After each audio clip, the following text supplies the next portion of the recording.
We're looking for places. How can we reduce friction? How can we reduce the amount of time that it takes?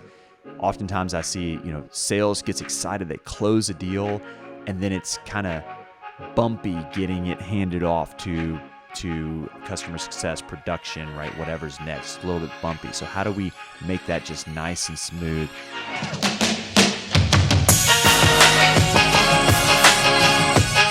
Good morning, Adam.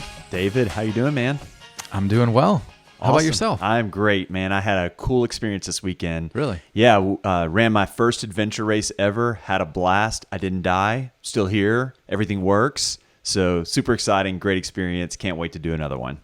So really quickly, total distance covered in the adventure race? Just shy of 50 miles, 49.9 something miles. Wow. Canoeing, biking, trekking, running, probably more walking than running. Yeah. But what a cool experience. A lot of orienteering, kind of figuring out maps, where you are, trying to find locations, checkpoints, all this stuff. Very, very fun. A lot of fun. Can't wait. I know right now your adventure race is chasing little kids around, right? Yes. Adventure is getting them bath time, getting them bedtime, but one day you'll be out there with me, and I look forward to that. Getting 5,000 steps inside of the house. That's right. That's right.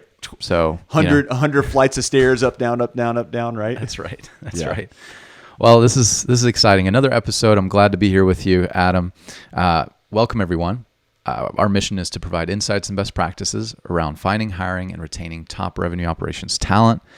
And so David, Adam, RevSearch, excited to be here. Yep, we're your hosts. So what are we going to talk about today? Today we're going to carry on. We've been having this conversation around really systems and breaking it up into the four parts, right? We had data, technology, processes, people. So today we're going to dive into the process side of it. Again, we have 5 questions that we want to propose and some thoughts behind each one of those. So that's what we're going to jump into. But I think you got something special for us today. Yes.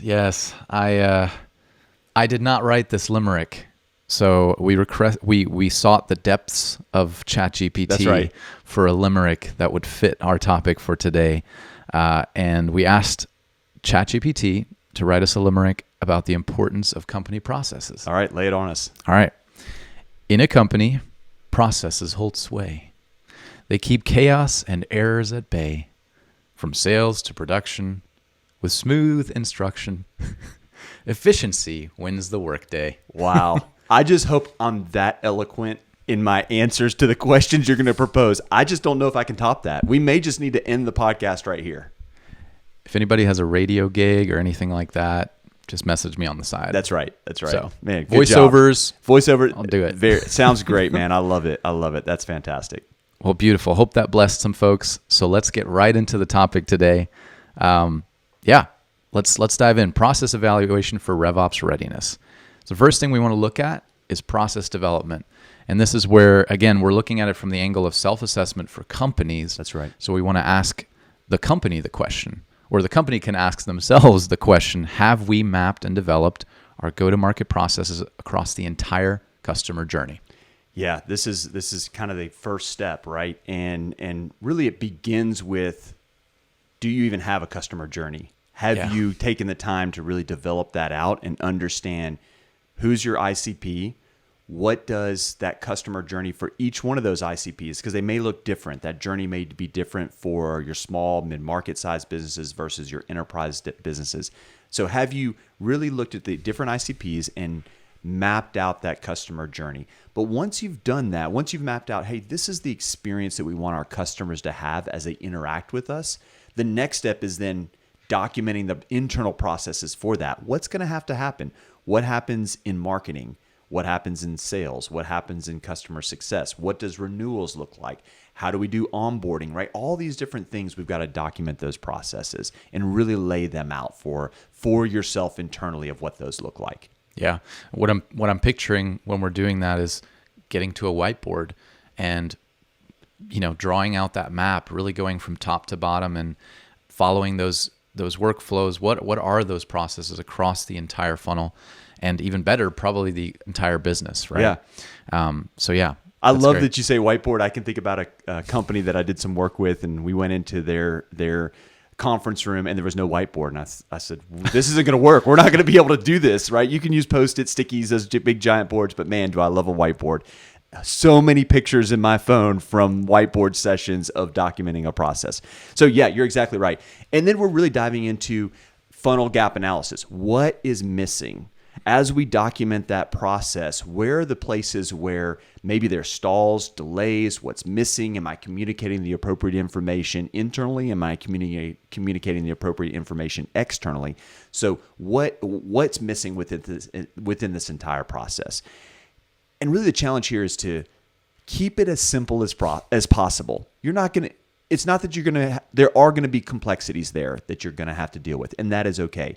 But where you can, simplify, right? So that you have everything documented or captured, but you're not making every step so complex and so difficult.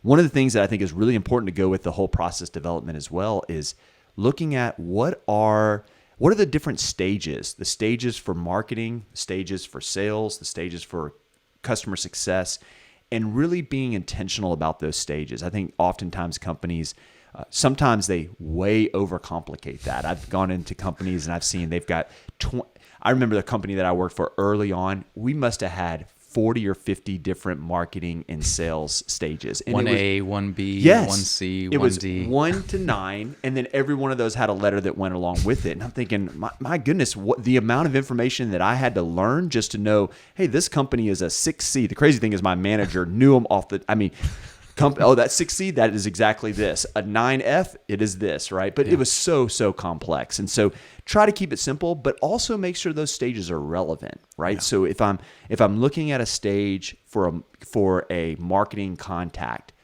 is that stage relevant to where they actually are? Is it helpful? Is it useful? Same thing for sales, same thing for customer success and onboarding, all those different things.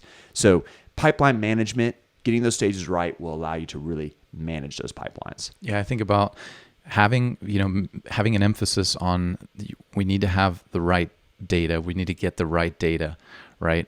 But then also balancing that with our people need to be efficient. And so what are those things that what are those processes? What are we actually looking for in getting the right things, but then also not convoluting or making it more difficult to move through those processes if they're too lengthy, right? Yeah, for sure. I mean, at the risk of sharing too much information in this one step or this one question, I mean, when I've gone into organizations, this is where I spend a lot of time early on. I go to every department, all the leaders within the department. I ask them, tell me about your job. What do you do? And I usually they give me a short list. And I say, no, you do more than that. What are the tasks that you do or the things you have to do on only a weekly basis? Oh, I have to do this on Fridays. Okay, what about monthly? What about quarterly? And I'm having them really share with me everything that they do so that I can gain a better understanding of what each of their processes look like, right? So really diving in and developing and having a clear understanding of all the processes within your organization is this first question here. Yeah, it's such a major part of what revenue operations brings. I think about companies that may not have this developed out yet. And this is a great way to look at each person in the organization and start to chip away, start to ask some of those questions and look at what are you actually doing, So yeah, that was great. So let's move on to process documentation next. And this is where we want companies to ask the question, are functions and processes for each go-to-market role clearly defined and documented in digital form? Yeah. I mean, the key here is digital, right? So often we see organizations that are relying on their people to remember everything. They say, well, we gave you a training and we handed out a few pieces of paper to you while we were in this training. We sent this random email to you. And the reality is that no one's going to remember every single thing they were taught at any point in the process. Yeah. And so you've got to document these processes. So it's great to go and really map everything, what we talked about before, but then you've got to put it down on paper. And this is where everything begins to come together from an SOP standpoint. So you can go to any particular role and say, here are the standard operating procedures for your function, for your role, as well as for each step of that process. This is where we see organizations that really do this well. They do a lot of visuals. They do a lot of graphics. they don't stop at just print, but if they are in text form, they've got screenshots embedded in there, things highlighted, things circled in red, so people know exactly where they need to go. They take the time to record videos. Record a Loom video, use a tool like that. There's a ton of tools that you can use to capture your screens, capture your voice while you're walking someone through that.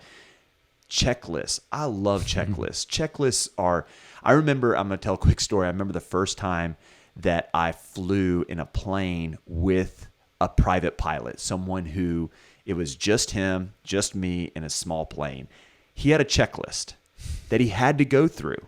He had to walk through, and I remember he had this physical checklist, walking around the outside of the plane, checking all these things. Then he got in the cockpit. I'm sitting next to him. It gave me such a comfort level that this guy wasn't trying to remember everything he had to do from the top of his brain, but he was literally walking through this checklist to make sure everything was done. By the way, he was 2 weeks of private pilot. I think I was the first person that flew with him. So I took a little bit of my life in my own hands flying with him, but I felt comfortable because he had this checklist. He went through everything one by one and make sure nothing was missed. So checklists are huge. One-pagers. You hear about organizations that have these very complex systems, and they document all of that, but then they boil it down to just a one-page reference guide, almost like a checklist, but maybe a little bit more detail to it. This one-pager that they can reference back to at any point in the process to make sure, hey, am I missing any steps? So all of that is just a huge part of really taking the work that you did in that first step and now documenting in a way that the people can use it. Yeah. The initial process is great, but if you don't have the next step of the process of this process, right? Of documenting and putting those things in place, then you're really through that step enabling folks. You're driving adoption, right? Yeah. So it's just like having an idea and never really executing on it. It's not effective. That's right. And I love that you said you drive an adoption. I mean, that's the way that you can ensure that people understand, they have something to reference back. You've got something to hold them accountable to. Adoption comes through this documentation. And then you really need to think about, from an organizational standpoint, okay, what does storage look like for this? Where are we going to put these tools? Do we just want to let them sit inside people's inboxes through email? Do we have some kind of online system, intranet type thing that they can access at any point? Who has access to the various pieces of documentation that you have there? How are you doing version control? Nothing worse than, oh, hey, we're rolling out a replacement set of documentation, and yet half the team's still referring to an old version because they have, a saved hyperlink to it, right? So how do you do version control for that? So all those things are what you want to think through from a process documentation standpoint. Now, it would be really interesting to hear a little bit more from you because I know you've got the background. You were an operator. Give us a little bit of a view. I love hearing the value. We both believe in this role so much, but you've got some boots on the ground experience in this. So could you share a little bit of a story of your past? I've got a story this is an organization that I did some work with, and one of the owners of this company is a friend of mine. It's a small to medium-sized business, and they had I spent some time working through their processes, documenting. They came out of that with literally a binder with digital and print version that they could reference back to at any point, the different roles within the organization. One of those roles, they had someone that had been in this role for 10 years. So this person was very familiar with their job. They knew everything. They didn't have to look at the documentation, right? There was no need for that. Well, through a set of circumstances, that person was no longer there. And that occurred literally like a month before this owner was leaving for a 3-week trip overseas. And he was so stressed out. He was thinking, what am I going to do? And I remember he called me up and we were having this conversation. I said, well, pull out the process. That's why we did it. They hired somebody in. And within 2 weeks, that person was able to fulfill that role that this other person had been doing for 10 years because they had everything documented and all the processes were documented. They had references, they had screenshots, they had videos, they had everything that they need. And he was talking when he first called me, I'm going to have to cancel my trip. I'm not going to be able to go overseas. Right. I'm going to have to send my family and I'm going to have to stay home. Right. I said, no, this is why we do this. This is why we work through this process. And he was able to take his trip, enjoy his trip. The new person in that role was able to do that role effectively. Sure, there were probably a few things that he had to work to clean up when he got back, But the point was he was able to enjoy his trip, and that person was able to step into this role very, very quickly and be effective. That would not have happened if they hadn't had taken the time to work through that process documentation. Brings up a really interesting point for companies thinking through this.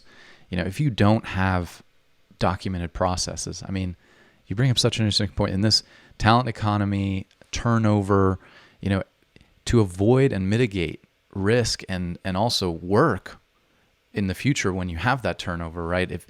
To eliminate having that gap in the organization when somebody leaves, exactly what you just said. Sometimes the best people, when companies don't invest in this part and don't spend time on this, some of these really good people that are on autopilot take off, and it leaves a gaping hole in the organization, and it messes a lot of things up. Yeah. But in this case, you said, hey, let's get this down, let's get this documented so we can get somebody into the role and have them fill in that gap immediately. Yeah, it's about how fast can I stand up this new person within the role. And if you've taken the time, it's hard work. This isn't easy. It's hard to go through and document all these processes. It takes a lot of time. But if you do it, it pays off in huge ways down the road. Yeah. In both seen ways of just being able to coach, being able to train, being able to kind of assess, but also in unseen ways when you have things where someone all of a sudden is unavailable for their role.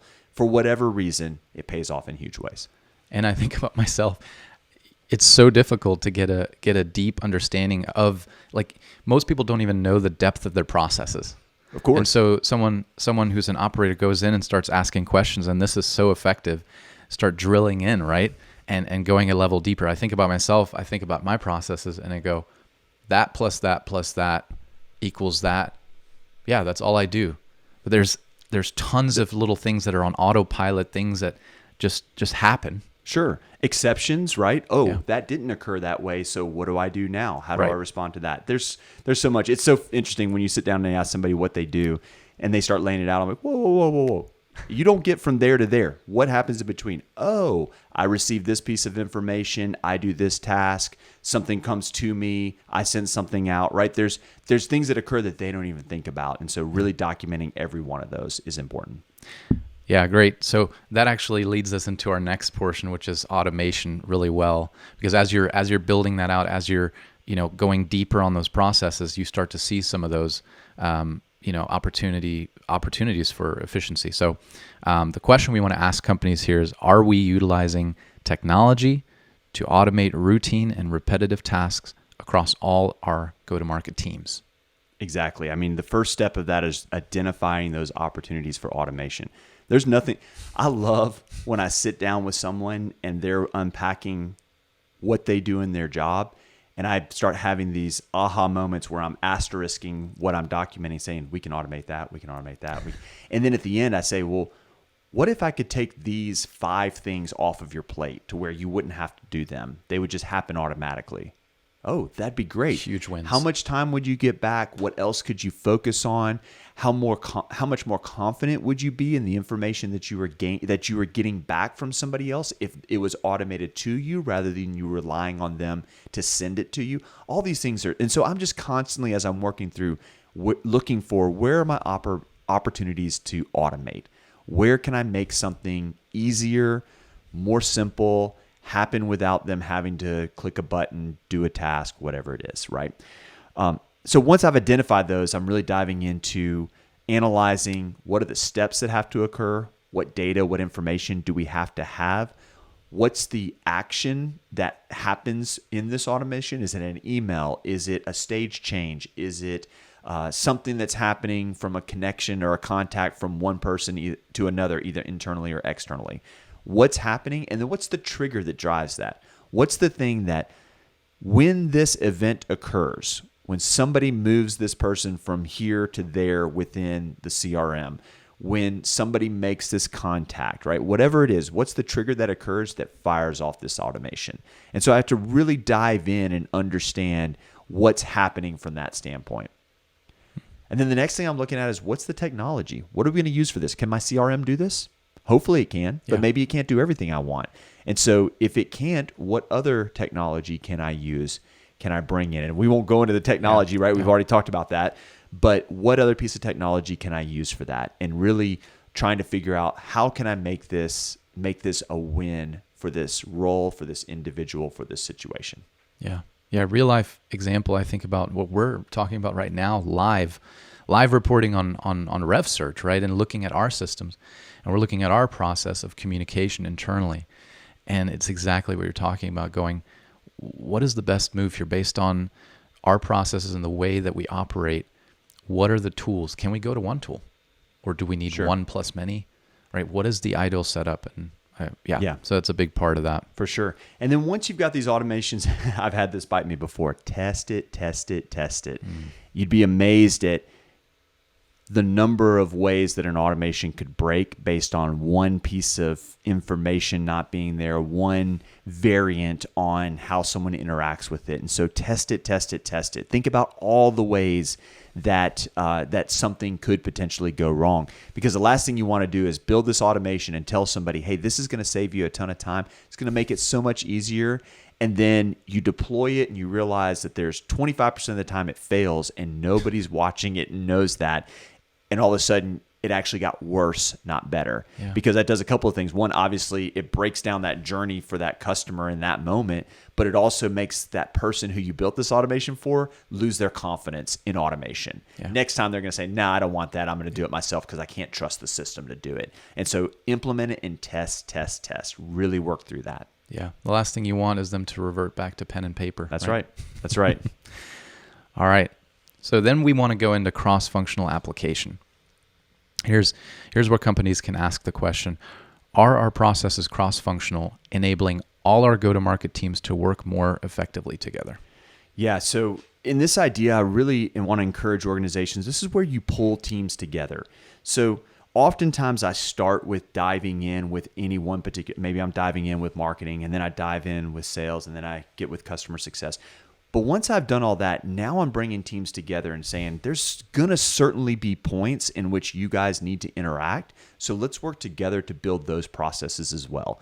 Let's learn, what does sales need and what does customer success need together in the same room. Not listening to these individuals siloed, but we're getting them together in the same room and we're working through these together. And we're focused, I like to focus particularly on locations within the customer journey where handoffs occur, where a customer is moving from sales into, or marketing into sales, or sales into customer success, or moving towards renewal. Maybe sales picks up renewal again. And so it's been in customer success and now it's going towards renewal with sales again. So I want to focus on those transition points in the journey and bring everybody together and collaborate. The reason we're doing that is because what, in our experience in some places, that handoff can be a little abrupt for the customer. If you just say, well, sales is done, it's now customer success's responsibility. That customer meets this new person and it's not comfortable, it's unfamiliar. They think, man, I've been working with this person over on the sales side for months, and now I've got this new contact that I've got to deal with. Do they even know me? Do they know what challenges I face? And you do one or two missteps on the customer success side, and all of a sudden the confidence of that customer goes down by a lot. Yeah. So that's why it's just important to have those teams together and say, okay, how can we make this handoff as smooth as possible? What are the exact steps that we're going to go? Are there times we're going to be together with this customer?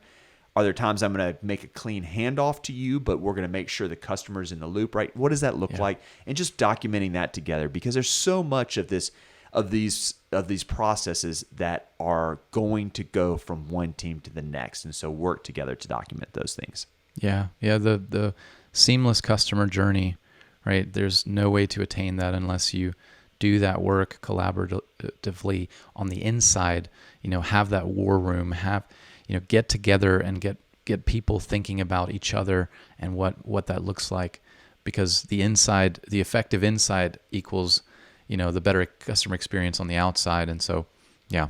That's right. Absolutely. Yeah, exactly. You want that customer experience to be fantastic. We're looking for places, how can we reduce friction? How can we reduce the amount of time that it takes? Oftentimes I see, sales gets excited, they close a deal, and then it's kind of bumpy getting it handed off to customer success, production, right? Whatever's next, it's a little bit bumpy. So how do we make that just nice and smooth? How do we reduce the complexity in order to make that occur? And then automate where possible. We already talked about automation. Where can I automate this so that the right information is flowing correctly without me having to do a whole lot of effort? Yeah, that's good. Then we want to talk about ongoing improvement, which is critical, right? Continuous improvement, ongoing improvement. And this is where companies can ask the question, are we actively monitoring and assessing the effectiveness of our current processes and making the appropriate changes to keep our processes relevant and useful? Big part. It is a huge part of it. I'd say the first thing it starts with is monitor. Don't ever set a process in place, automated or otherwise, and just walk away from it and say, okay, I've done my work. It's done. You've got to monitor it. You monitor it through watching what your conversions look like, watching through what your KPIs look like. Are they changing? Are they holding firm? Are they getting better? Are they getting worse? Monitor, right? And sometimes there's just exceptions. Sometimes there's odd things that happen from outside influences that you can't control. But many times there's something happening internally that if we're not watching carefully, it slips under the radar, and next thing you know, we're in crisis mode with this. And so just monitor it constantly. Yeah. The other thing is that it doesn't matter how much I have empathy for you and your role. If I'm the RevOps person and you're the salesperson, it doesn't matter how much empathy I have for you. It doesn't matter how much I care, how much I want to strive to give you a tool and a process that benefits you. I can never anticipate every single scenario you're going to face. Yeah. So it's imperative for me as the RevOps person to then go back and gather feedback. Hear how is it working for you? What are the challenges? What things do you think, man, this is really getting more in the way than it is helping me? What are the things where it's just simply broken? It doesn't work as well as works perfectly well inside the office, but when someone goes remote out of the office, there's a challenge, right? So I'm gathering feedback constantly. I invite that feedback. I don't get offensive when feedback comes, defensive. I don't get defensive when feedback comes to me. Instead, I try to hear, I try to have empathy, and then I'm always looking to iterate. I'm looking, okay, what do we need to change? How do I need to update? Right now, you go back up to process documentation. Mm-hmm. How does that change? How do we have access to it? How do we do version control? Right, all that. So we're iterating and rolling things back out. So we're constantly always making improvements and getting better. Yeah, you're describing one of the two most important parts of the kind of softer skill set of the RevOps leader, which is EQ, which is what you just talked about. You know, caring, serving well, never settling, and then the curiosity and the problem solver. Constantly iterating, not settling for status quo. Like, oftentimes companies are really good at getting to baseline, getting something in place, but then never really going back to it and asking more questions, not really going back and doing what you're saying, which is kind of coming back into that loop, right? And evaluating. And so most companies get to a place and they stay there and then they just keep running. And so this is such a good way to kind of get back under the hood. Yeah, for sure. For sure. This was great. I love this conversation. Yeah, fantastic. I hope we lived up to the limerick and efficiency wins the workday. Hopefully this helps companies and organizations get there. So great time. Enjoyed it, man. Same. Thanks for listening to this week's episode of the RevOps Recruiters podcast. If you found the information in this episode helpful, please consider subscribing. You can do that on YouTube, Spotify, Apple, or wherever you get your podcasts. Also, if you have comments or suggestions for future podcasts, we'd love to hear them. Please put those in the comments section on YouTube. Finally, if you're looking to hire your first or next RevOps leader, we'd love to help. You can connect with us through our website at www.revsearch.io. Thanks again for listening.